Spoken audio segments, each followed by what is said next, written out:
Welcome to Living Local with Lori.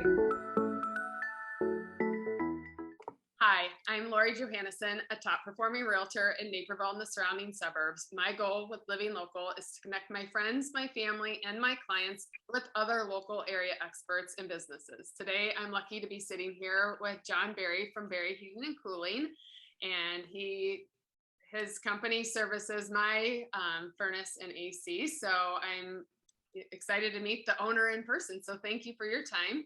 And I know you're going to share some wonderful tips. So I'll let you go ahead and further introduce yourself and share. All righty. My name is John Beery. I'm the president of Beery Heating, Cooling, Plumbing, and Electrical, which means we're basically a full mechanical. Anything you need to have done for your home or business, we're able to take care of that.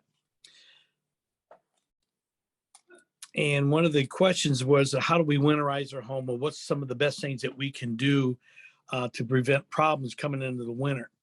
First thing I would tell you to do is most people do not remove their hoses off of their sillcocks on their outside of their home. Basically where the hose hooks up to the faucet, you need to remove that and get the hoses put away for the winter. Otherwise you'll freeze them, and that's usually what causes leaking into the home or busted pipes. The second thing I would advise people to do is to make sure that their downspouts are cleared and that they're away from the home so water doesn't seep back into the home and causing foundation wetness or dampness, or obviously cracks or water in your basement. Another good thing to do is to keep your furnace filters clean and running your fan all the time in the on position during winter months, especially when it's really cold. It helps pressurize the home and keep the home at a more even temperature year round. Another thing you can do is to make sure that your insulation in the attic is sufficient. You should have at least 14 to 20 inches as a minimum in your attic to get around a R48 to R60. That would be very, very helpful to you in keeping your costs down. And one last thing I would do is to exercise your windows. You know, people buy windows, and especially in this area, very seldom do they even open them, maybe once a year or twice a year. You need to exercise those at least 2 or 3 times a year. Crank them open, lift them open, tilt them in and out, and that keeps those seals in. You need to exercise those seals and let them seal up properly. Otherwise, they just sit there and they shrink. And then when you go to open them, you can't open them. So that's the suggestions I would give you today.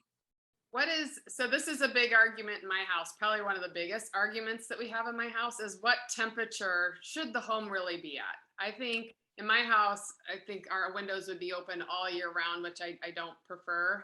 So what's a comfortable house temperature that is safe for everyone? Well, here's the thing. The cooler temperatures you can keep it and still be comfortable, it's healthier to be at a cooler temperature. And I would say for most people that if they have kids in the house or whatever, 68, 69 degrees.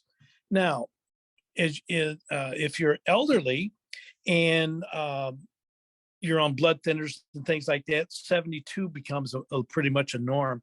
It really, there's no scientific thing that says one is better than the other than cooler air is better for you, not only for sleeping, but just for your health. Is the cooler you can keep it, the better off you are. Excellent. Well, you know, I appreciate your time, and these are super helpful tips, as well as something as a realtor I've noticed, and it's amazing to me, is I'll go into a home and the house has been there for 20, 30 years, and they've never once serviced their heating and air conditioning unit. And so my $1 million idea, if you want to implement it, and everybody listening to Living Local will now know, is I want the heating and air to have an alarm, kind of like your car, that says time to be serviced. And everybody calls and gets their heating and air conditioning unit serviced. So it's typically when you go to a home inspection, any heating and air conditioning unit that's over 11 years of age, they say it's end of life. Whether or not it is or not, I think it depends probably on whether or not the units have been serviced. Would you agree?